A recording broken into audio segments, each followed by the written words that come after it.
Hi guys, good morning. So, for today's video, ang gagawin ko ay yung cellphone na to kasi hindi siya matouch. O, diba? So, kahit anong gawin ko, hindi talaga siya ma-pindot-pindot. So, ito ang gagawin ko. Ay, samang manida. So, pindutin ko siya si Maiha. Ini siya nga doha sa pipindutin ko siya mataod-taod. So, namatay na siya. Ito.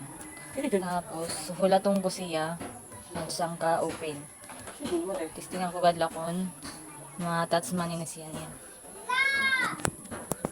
Hulatong tala na ma-open siya. Ang sama mas pwede.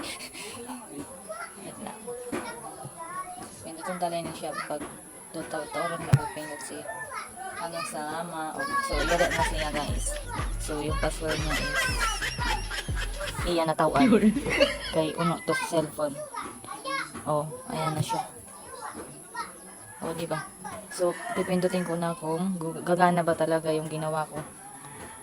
Oh, ayan. Okay na siya. Diba? So, ganun lang ang gawin nyo guys. Pag yung cellphone nyo is hindi na matouch. What? Hindi na matouch.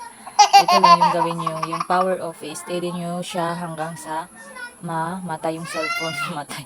Tapos, antayin nyo na ma-open siya ulit. Ayan. O, ano yun? No, no, no, no. Okay, yun lang. Bye.